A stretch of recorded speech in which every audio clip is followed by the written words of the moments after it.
With one tap, you're in. Only on Tap In Radio. Turn up the bass! You're now listening. Yo, Tap In Radio.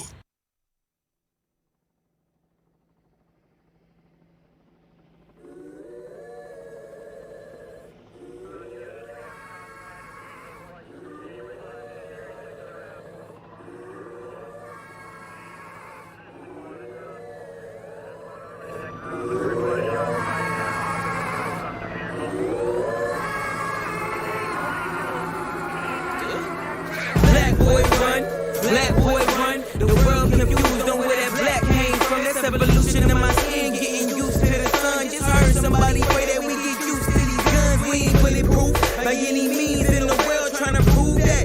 That's what it seems. And now I'm gonna knock you for your protest, but wake up, the devil's in the midst of it all, trying to take this look. Let me take you back further than the Byzantine. Catch Michael Jackson dancing, listening to Billie Jean, trying to use art to path life like Geppetto. All that moonwalking just a dance with the devil on me, Lord knows. So let's open Exodus and get into it. 2020 looking like chapter 1. The Pharaoh was terrified, he was just trying to rise. Then they was ostracized, the babies was sent to die. Then they went enslaved by my powers and they masters. Kinda had a record label, never gave out masters. Kinda had a government been lying to the masses. All with the purpose of stepping up the blackness. The evil never folded. Little did the Pharaohs know that all they souls golden. It's not that they chosen, it's just that they chosen. Time running in concrete, but God got the power to turn your streets into roses, nigga. On black boy run, black boy run. The world confused on where that black came from. I say black boy run, black boy run. But everybody duck at the sound of the gun. I say black boy run, black boy run. The world confused on where that black came from. I say black boy run, black boy run. But everybody duck at the sound of a gun. We got raw here as slaves. Back in those days, we wasn't allowed to read, so we ain't know what to say. But somehow we knew this ain't the way. And we strapped with these halfway freedoms we got today. Woo! But they don't want to hear that side of me. Bronze man, pop a politician about equality. 400 years, y'all thought we were having quietly. I'm no longer confused. I see why the world lied to me. You lost if you can choose to believe it. Your policy deep in black and white, and I finally see it. You got this heart full of demons scheming. They leaving you full of hate. A circle we can't escape. We gotta respond with love, but your pride will be in the way. Repeat and forgiveness, nigga. I need you to listen, say, and to take your heart and use it to perform its intentions. It's a distraction. Since the very beginning of man. That's the reason we still focused on the vision. But just the other day I had this altercation. But I was blessed because God gave me the gift of patience. You see, I was on my phone in the parking lot loud when someone came out with a pistol and the tip to calm me down. Before I knew we had a gun, I could see the hate. At first glance, I could see the demons in his face. No one was in my body, barely my arm full of face. So I aimed my hands up to God and prayed for him anyway. And as I say his name, he started to shake like he was trembling. Knees weak like I had the weapon. This was it for him. So really, I was never victim. Really, I was sent for him. Rebuking the name of Jesus, a demon that was killing him. Come on, black boy run, black boy run. The world confused on where that black came from. I say black boy run, black boy run. But everybody duck at the sound of the gun. I say black boy run, black boy run. The world confused on where that black came from. I say black boy run, black boy run. But everybody duck at the sound of a gun.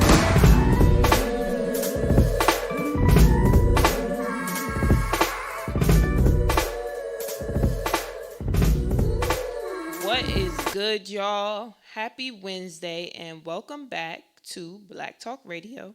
I'm your hostess with the mostest, Kristen Ayana, and I just played that track called Black Boy Run by our guest tonight, Deron Jones. I'm super duper excited to have him in the building. And yeah, I think that song was dope.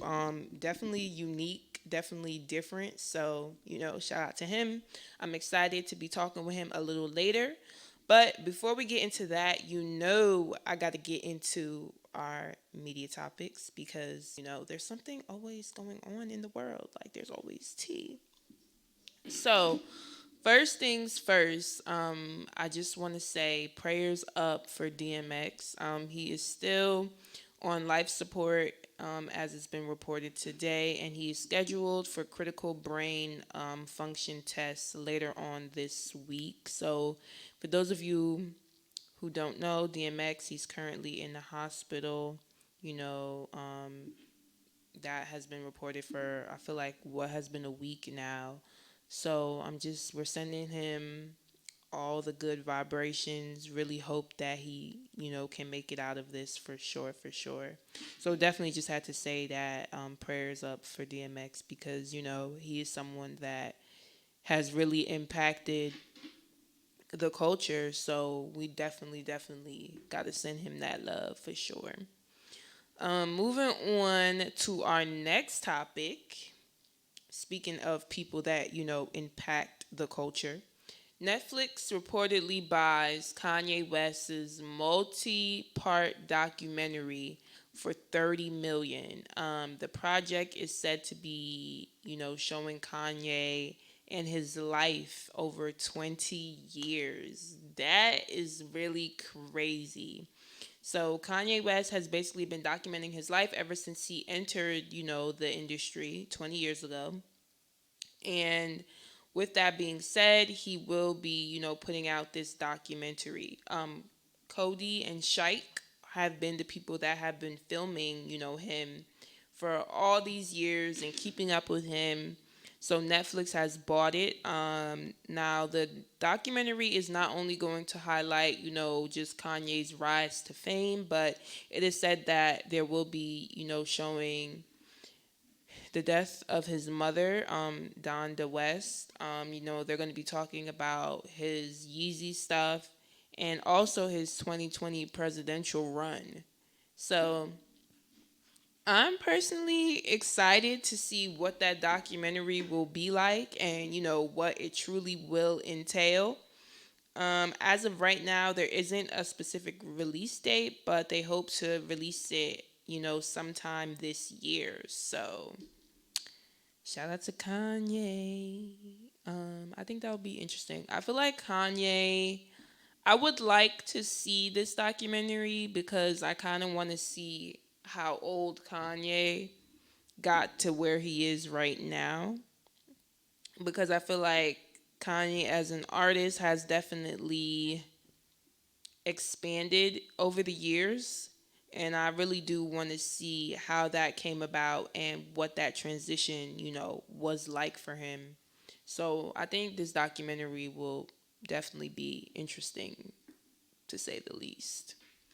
And now our final topic for the night. So as you may or may not know, a while back, Tiger Woods was in a pretty bad, car accident. And it took place in Los Angeles. And he did have some injuries. So, that was about 2 months ago.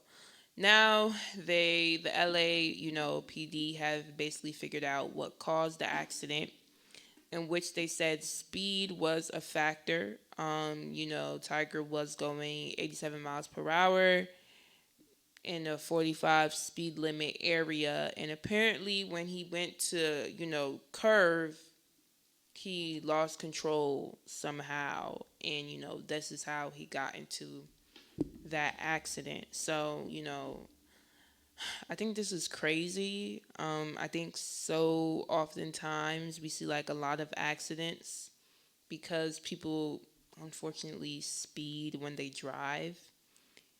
And yeah, I mean, I'm just happy though that Tiger isn't, in worse condition than that he could have been. But I think when it comes to driving, one definitely has to be careful because that's not something you play with.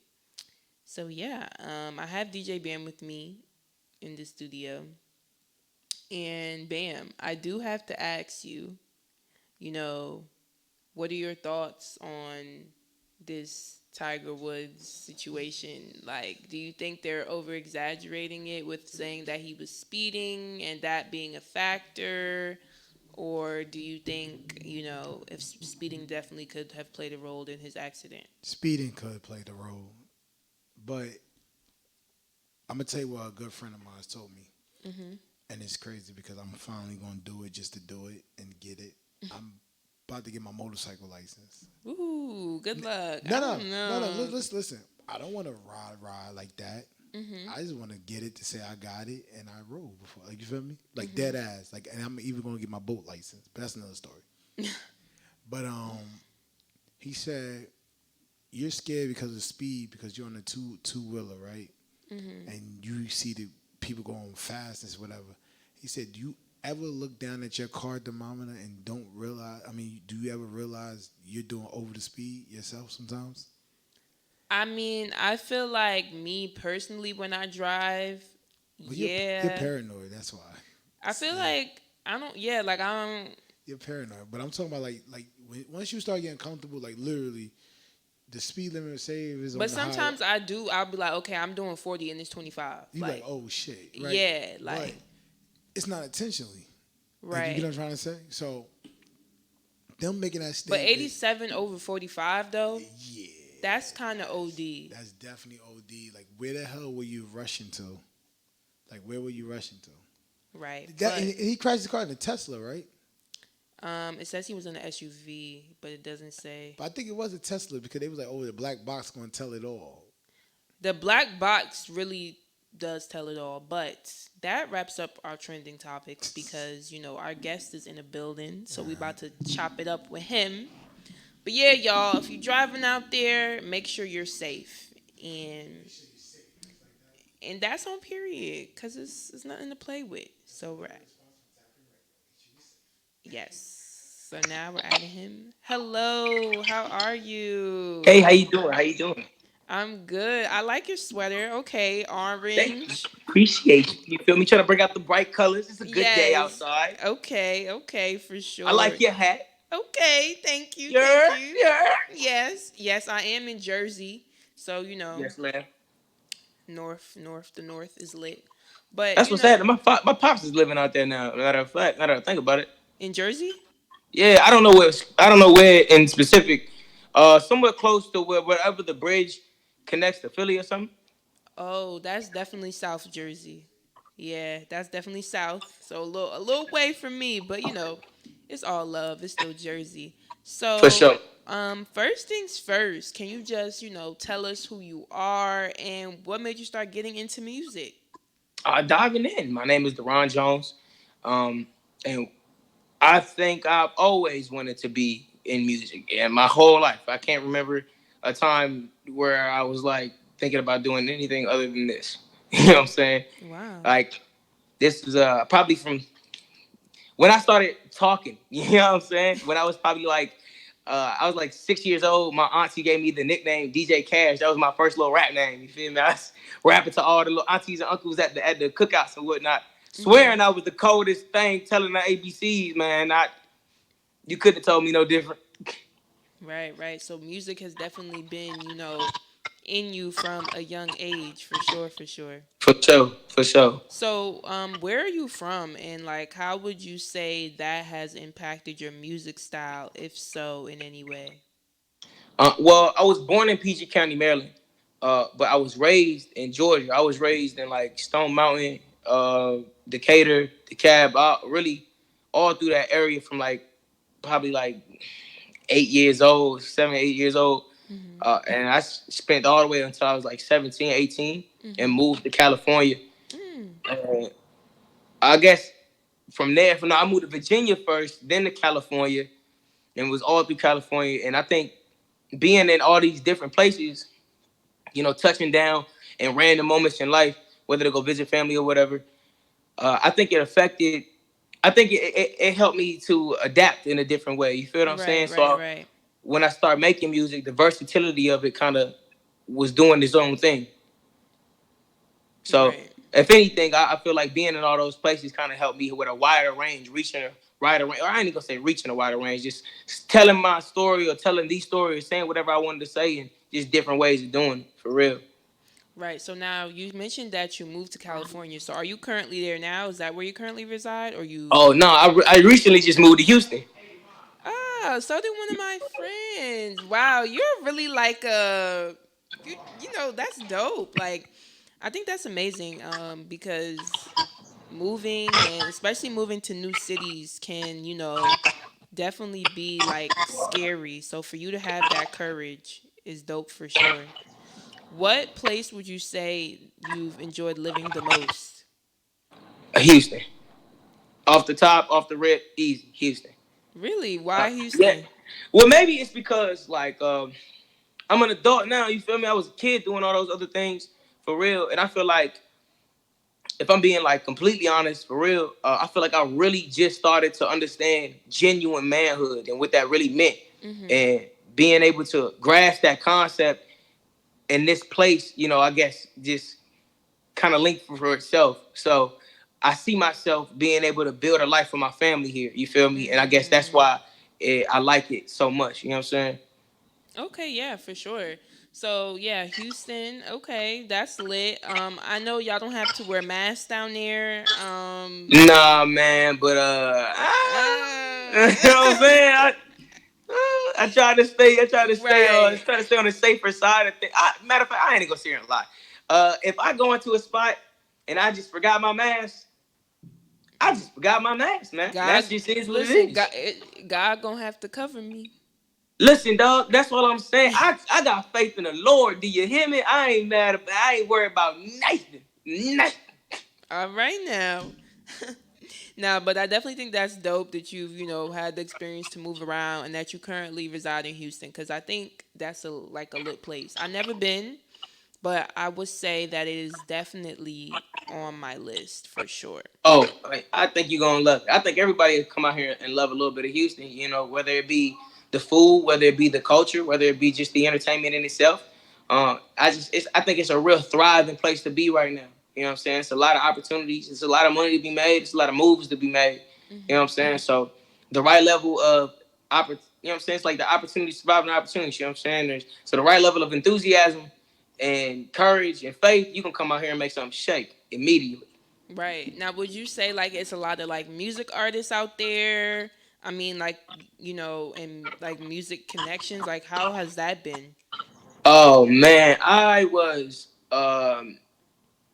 I guess I can say, how would I put it? When I got out here, I was pre-connected through a friend of mine who I met when I was in the military. His cousin was in Houston. He was always, when I started doing music, I was in California. And he was always telling me, he was like, man, I got this cousin in Houston, man. He gonna get you right, man. I'm telling you, dog. As soon as you touch down, let me know. So lo and behold, years later, I really moved out here. You know what I'm Right, saying? right, Well, right. the man of stop gave me the vision, and I really moved out here. So as soon as I touched down, I called him, and I was at this spot called Prospect Park. It's a club out here for real, like a lounge for real. And I see the dude he talking about. The guy's name is Chris Bacon, and he owns a promotion company called ETCO. Everything check out, and indeed it does. So he called me, or I called him. I was like, "Yo, I'm looking at your cousin, like the man you've been swearing you gonna put me on with." Well, I'm looking at him in the face. What's up? Right. Make a call. And his word was as real as he said it was. And in that very moment, he called him. His cousin look over at me. He's posted up over with all the other, I would say, priority people of the event, you know what I'm saying? And he was posted up over in that little section doing this, well, outside actually in the parking lot, doing this thing with people, meeting people, greeting people. And I ain't gonna lie, I was a little bit sippy, you know what I'm saying? Drinking a little bit. So I was sitting outside the lounge, on the little outside stoop, the section we was in, and I'm like, yo, what's up? And he's like, hey man, you gotta make it happen, you feel me? So as soon as he called him and he like at the same time he was on the phone with him, he's like, yeah, I'm looking at your man's right now. He's drunk. And we got connected right there. And through him, he helped me get my first couple shows out here. And he showed me the lay of the land for, spots I can go record at in real nice studios. Matter of fact, he took me to the original Rap-A-Lot studios. And he showed me the spot around there. He showed me where a lot of legends have come through and made their groundwork. And I just, that opportunity within itself has sprung out all kinds of things, you know what I'm saying? So it's definitely a spot where, if you got it, you ain't really got to say it too loud. It's going to speak for itself. Right. No, for sure. And I think that's dope. Like, a long term connection that you had, you were, able to connect with someone else through that. So I think that's super dope. Now, you mentioned like, you were able to do some shows out in Houston. So talk to us a little bit about that. And, what was that like, because we are still in the pandemic. So, just tell us, like, how was that? Man, Houston ain't skipping a beat. You know what I mean? Like when I was coming up, I was thinking what you asked me. What's this gonna be like? You know what I'm saying? And as soon as I got to this spot, it's a spot called Live Oak. And I get there and it's jumping. I ain't even gonna lie. I'm talking about it's jam-packed. You feel me? Everybody in here. We all chilling, having a good time, smiling. And it was an artist showcase. So everybody in their homies, you know what I'm saying? It's all pulled up. And my first time doing it, matter of fact, it was just I think it was a beautiful experience for real. Because I brought something out that I'm sure nobody was prepared to hear. You know what I'm saying? And it was a whole different page than with any other artist. Not to like downplay anything they were doing. They did their thing in their respected arts. And I just brought something a little bit different to the table. And being that, this city is so connected. Matter of fact, Mike Prince was there. And I'm looking at, so I'm trying to perform for my life. You know what I'm saying? I'm like, y'all gonna know me. You feel me? At the end of this, period. You know what I'm saying? I promise you gonna leave here like, yo, that boy, that is something. He ain't nothing to play with. We need to be on the lookout. And it was what it was. I was able to perform, and all of the people here were showing so much love. It was just immediate love as soon as they were, for everybody who was performing for real. It was just a real supportive environment. I loved it. I'm not even gonna cap. It was one of my favorite shows for sure. I think that's dope. And I love that you were able to have that opportunity, especially in a time like this, for sure, for sure. So now I want to go into, your single Black Boy Run, because I did play it on air before we started talking. So can you just, yeah, it's only Okay, right. you're Right. you know what I'm saying? The love is real. It's authentic around here. Yes. So can you tell us a little bit about that track and, just the inspiration behind it? Because it is such a powerful song with a message. Well, it came out of a real situation. I was out and about with first, honestly, there was a song that came out by Jay Electronica, right? And I forget the name of the song, but that's what sprung the first verse. I just heard that beat. It was a joint where Jay-Z was talking on it. I can't remember it for the life of me right now, but as soon as I heard it, I was like, oh man, this beat is cold. I gotta do something with it. So I'm kind of like writing to that. Then I get into I linked up with my engineer, and I started showing him my first verse to that beat. And I was like, I just want to record it so I can go make a little video, probably drop it on the gram. We don't own the rights to none of this stuff, so we just gonna do it this way. And then he showed me that beat that I forgot that I had bought maybe 4 years ago. You know what I'm saying? He was like, dog, let's do it to this. He sped up the tempo to it, and the first verse got laid right there just off of being alive in this time period where we know what the issues are. And a couple of, a little while later, I get into the situation, and it was, I would say, my first racial tension situation that I've ever faced in real life. Right. But I had just got saved a little bit prior to. So the way it kind of broke down operated a whole lot differently.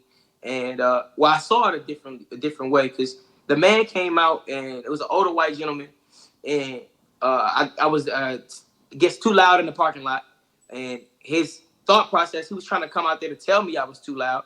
Well, he had this real weird energy to him. You know what I'm saying? It don't take a rocket scientist. You feel me? So, hey, you good? No, I'm not good. He talking weird and everything. I'm like, oh, all right. Well, I got this urge, this crazy urge that I've never done this in my life. You feel me? I got this crazy urge to pray for him. I'm like, all right, let's talk to God together, because there's something going on. Let's do this. Let's. So boom, I put both my hands in the air, my eyes closing on. I'm praying for him. My partners is in the house though. They don't know what's going on. They just kind of in their own world doing whatever they're doing. And as soon as I open my eyes up, I'm like, hey man, listen, God is here. I love you. God love you. Ain't no reason to be mad at one another. You got, you know what I'm saying? If you felt any kind of whatever, you know what? I apologize for it. Straight up and down. I put my hand out to shake his hand. He pulled his gun on me. So once he did that, my partners opened the door and kind of like simultaneously seeing everything that was going on. And they were obviously coming to react to the situation. Right. So my response, hey, y'all chill. Y'all don't worry about it. It's good. I'm telling you, this is exactly how it went down. I'm like, y'all, it's all gravy. Don't worry about it. I'm good. I've never felt this level of peace in my life. I'm like, nah, man, I'm telling you, we're good to go. And I keep telling him, I'm like, listen, man, God love you. There's no reason to be like this. God has said, Jesus said, I'm telling you, we straight. And the more I said that, the more and more he was getting tense, like reclusing in a sense. And I'm like, hey, it's good. I'm telling you. And the third time I said the name of Jesus, I promise you this, he ran up his stairs. I cannot make this up. He turned around and he booked as if I had the weapon pulled on him. You know what I'm saying? So as soon as that all went down, you know, we pulled off, and I'm like sitting in it. I was on the phone with my family. They watched this whole thing take place, and I'm sitting in it now. I'm like, wow, man, I can't believe that level of peace was over me in this situation where I have snapped and reacted so much wilder in situations for much less. You know what I'm saying?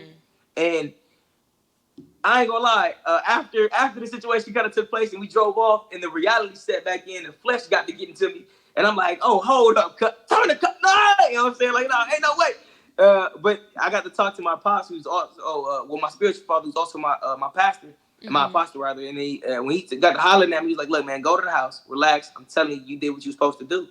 And lo and behold, man, the song came. Wow, I think that's really amazing story, to be honest, because I think to really have like that level of peace and also that trust in God, right? Because it's not only about being, you know, having that peace within you, but it's to know, like, no, like I'm praying over this person that their intent may be to harm me, but because I'm praying and God is working through, I know that it's going to be okay. Like, I really think that takes real trust. Indeed. And I don't even want to finesse it or fake it like that was anything going through my mind. You know what I'm saying? I don't even want to I honestly, I wasn't thinking at all. You know what I'm saying? And no thoughts that took place in that moment, I claim to belong to me. You feel me? You let me tell it. He was operating. That was the homie upstairs doing all the operations. You couldn't have put something like that in my hands. You feel what I'm saying? Right. But I think that really just showed me how real it is out here. You know what I'm saying? Like, we talk about everything in the world. You feel me? We chop it up about everything in the world, being, you know, how serious this problem may be, how harsh, you know, situations are for a group of people out here. But we never, you know what I'm saying? I never speak on the faith. You feel me? You know what I'm saying? And I think that whole story took place simply so when someone were to ask me, I could tell you that the faith is as real as you've heard. I love it. I think that was for real. That was a good story, and I definitely think like a lot of people can learn from that for sure. So, you know, we talked about how Black Boy Run came about, but I do have to ask you, you know, overall as an artist, what is your creative process like when you're in the studio? Because I know certain artists, they need like certain people with them. They gotta do certain stuff before they record. So what is it like for you? Look, me personally, the less the better. Cause this time is money, you know what I'm saying? So my engineer and I, we've been working together for years. So when I come through, we always kick the formalities, you know what I'm saying? Like we chop it up for a minute, because that's my dog. Right. And after we get to chopping, work starts and work don't stop. You know what I'm saying? And it's like we going song after song after song after song, and we getting done what we came to get done. And then at the end, you feel me? Then we can kick it. But if we kicking it, it's never If you're not my brother, you're not there. You know what I'm saying? And I mean that as serious as I said it. At the max I've ever had in the studio at one time is 5 people. At the very max, and they're probably either on the song or setting up to do another one with me. You feel what I'm saying? We ain't going in here to party, man. We coming here to do some work. We can party when we done working. Nah, I think that's fair. And I think it also really shows how disciplined you are as an artist. Because, you know, I think when it comes to studio sessions and recording, the more discipline you have, you know, the better your art will really come out to be. So yeah, for sure. I would definitely have to agree.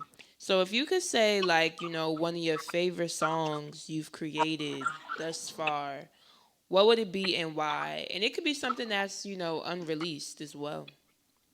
I got one. Yeah, I got first. I gotta put light on. I got one called Stars.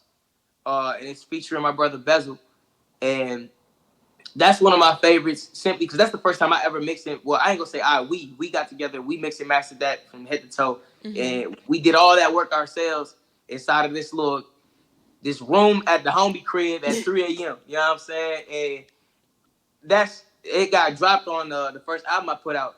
Right. And I ain't gonna lie, I was just excited that we did this. You know what I'm saying? And we can say we really did this, but on some or my joint Can't Pretend. There's a lot of joints with features attached because it's and the honest way I can say it, it's just rare that I could bump into somebody or get on a song with somebody that's going to meet me. You know what I'm saying? I take this serious. You feel me? So you can tell when somebody doesn't. You know what I'm saying? Nah, that's facts. And I'm out here telling the truth. You can tell when somebody lying. You know what I'm saying? And I will not work with that. You feel me? I'm not going for it. So right. With that already slims down the people I'm gonna work with. You feel me? So when I jump in with, I got a cat named my bro OG Soup, matter of fact, on that song Can't Pretend, that we dropped a little while ago. I just like these songs because my brothers were able to. You let me call it. These are the few times I got out rapped on a song, and it's not that it's a competition. You know what I'm saying? But it's always a friendly thing going on. But these are the very few times where I was like, yo, I snapped, and I'm thinking to myself like, I did my thing, and then my brother was like, oh yeah, you did, and then they do their thing, and they like, what you think? And I'm like, what you mean? What I think? You know what I'm saying? Like, what you mean, bro? You went off. You feel me? So those are probably my favorites, just off of that, for real. For sure. And I think even with that though, like it's good because it challenges you as an artist as well.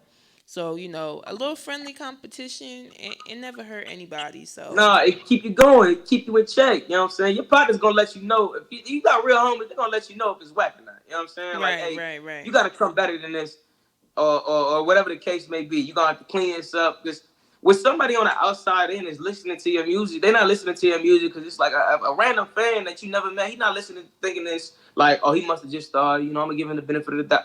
No, bro, this is a rough world. If you're not good, you're just not. And if something is whack, somebody need to say something in advance, or something is. I ain't gonna just say whack, but if something could have been executed better, somebody needs to, be able to be honest enough to say that to you. Nah, I definitely agree for sure, 100%. I mean. Because I like have a consulting agency, so aside from radio and like my journalism stuff, I do. You going off? Set it off. Do your thing, man.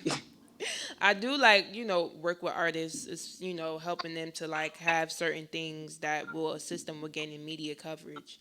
And sometimes you really gotta tell artists like, okay, you just don't have it here, so you got to work on XXX. And I think honesty is the best policy with whatever career you're in because that's how you grow overall.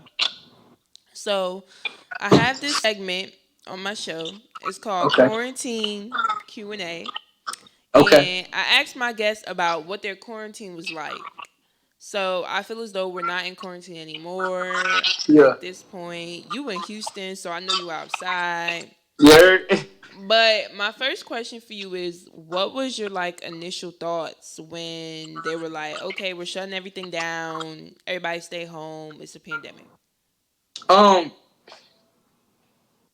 never even thought about this, to be honest. I guess my initial thoughts when I was turning on the TV was, I don't trust the government, they cap off the jump street, off the obligatory. I was like, I don't trust the government, they capping. This is like all of the above. And I just kind of dismissed it, you know what I'm saying, to keep it 100. I was just like, hey, and I guess, I don't know if that's irresponsible of me or whatever, but I mean, I feel like it was something new because I even thought low-key, prior to March, when I was hearing about coronavirus, I'm like, oh, okay, it's fine. Yeah. It's just something. But when they said lockdown is when I really was like, okay. Yeah, I guess I had to change up a little bit. When they said I already wasn't going nowhere anyway. You know what I'm saying? So they said lockdown. I'm like, the only places I'm ever at is the grocery store and the studio. That's it. This isn't really anything to me. And I guess when I had started hearing about what was getting shut down and things that were being restricted, I guess I wouldn't say worrisome, but the concerns set in a little bit more.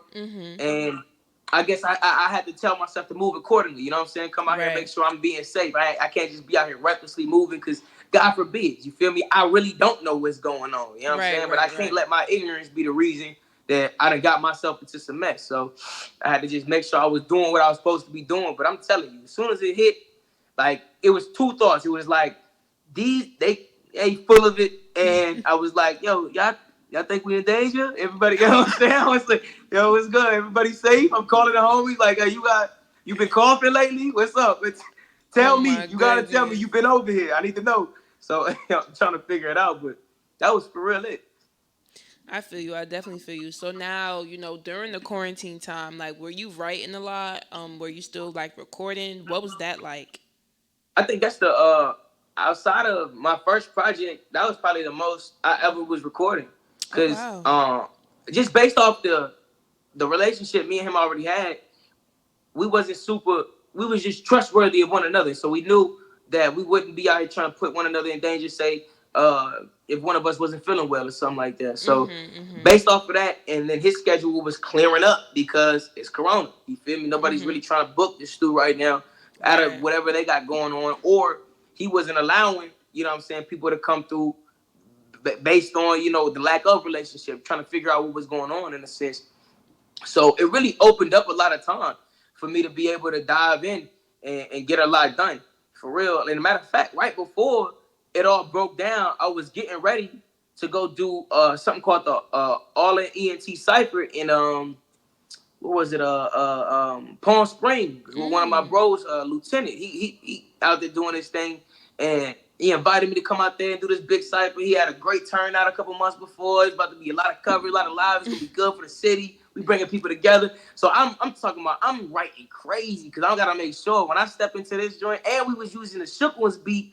So I'm like, hey, no way. I gotta Right. eat everybody in my whole frontal time. Like I gotta go off. I gotta make sure they know. But as soon as like we locked in the date, I'm talking about boom, Rona. He was like, dog, we gotta cancel. And I'm like, all Miss these verses gotta Rona. go somewhere. So, you know what I'm saying? I just went to the studio and started song after song, knocking out whatever features I had that I never did. You know what I'm saying? Like it was just Right. time to work for It real. was go And time. they didn't want like all the jobs was closing down. You couldn't get nowhere. So I really had nothing but time. It was like, all right, it's time to go. It's time to go do something with this work. You feel me? Trying to be somewhat progressive in this time period. Nah, for sure. And I definitely think that's, dope that you took that time. Now, I do have to ask though, aside from you like going to the studio and really just getting and honing in on your craft, were you taking that time to relax as well? Like, were you watching any shows or reading any books? Um, I just learned how to relax like a couple months ago. I ain't gonna lie. Oh, wow. That's not something I was real content with ever doing. I always felt like if I was sitting still, then like, You're I, lazy? you know what I'm saying? I can't be I out here feel wasting that. I time. mean, I still feel like that. I definitely think it's a learning process Yeah, for sure. because it's like I mean, if you don't relax, you're gonna experience burnout. And if you experience burnout, now you can't really do any work at all, or you won't be, it won't be your best work. So I For think sure. relaxing is really important. But, since you said you're just learning how to, what are some things that you do to relax? Um, I I read that good book. You know what I'm saying? I read a little bit of John Maxwell. I work out to gotta stay in shape. I talk to me and my wife talk all the time, just trying to evolve in our relationship and making sure we never sitting stagnant. Just I'm trying to relaxing for me is trying to learn to be as present and as possible. You know what I'm saying? Mm, Just every day is gonna have whatever it's gonna have. You know what I'm saying? Up, down, left, right. So I'm trying to take it for what it is and accept and be happy. You know what I'm saying? Accept whatever I can't change and be happy that I was even alive to be here to see. Like I can't change this, so be it. Whatever it is. You know what I'm saying? right, right, right. Nah, I think that's dope, and I love how you said really being present because I think so often when we work so much and we are creatives, it's like, okay, so what's next? Okay, Yeah. I did this, but now I'm on to the next. Oh, I got to figure out what's next. But when you're more so present, you really do get to enjoy the moment that you're in and the fruits of your labor. So That's true. I think that was a dope point for sure. So my final question, because we do have to wrap up, is if you could leave the listeners with one thing to remember about you, what would it be and why? Um, I'm a man of God. Love it. That's it. Everybody, and you know what? And why is because if you knew me prior to this version of me, then you know that if he took me, he'll take you too. I love it. I love it. I think that's a great note to end off with. Can you let everyone know where they could find you, follow you, to support your music? Yeah, man. I'm really here, Deron Jones _ everywhere. You know what I'm saying? And as far as the music, you can go to any major platform, YouTube, Spotify, Tidal, anything, and Deron Jones. And the first track you're gonna see is that good old Black Boy Run. Yeah, that's it. You heard? You know what I'm saying? Okay, thank you Yeah, so I'm much. telling you, we're gonna take over the city with that one, but in due time, hey, you know what? I ain't gonna say too much. They gonna feel it. That's all. They You gonna feel it. Okay, period. Yeah, I'm talking about. Thank you so much for chatting with me. This was super fun. I just want to thank you, and I'm definitely wishing you all the success. Man, I appreciate you having me. You keep doing what you're doing. You obviously out here eating. You know what I'm saying? Always excited to see somebody doing a thing. You feel me? So don't ever stop. You hear me? Appreciate you having me on. Thank you so much. Take care. You as well. All right, y'all. And that wraps up our interview with Deron. I think that was good. I love, him like talking about God and just like really being, vulnerable and just sharing those stories with us. So I definitely think that was a dope interview. But as you know, every single episode I gotta drop our new at night where I highlight independent artists doing their thing. So this week we're highlighting artist Mec and her freestyle to She's a Bitch. It's up on YouTube. It's been up for probably like 5 months now, but I just came across it maybe a week or two ago. So let me know what y'all think, because I'm feeling it, and I will see y'all next week. Same time, same place.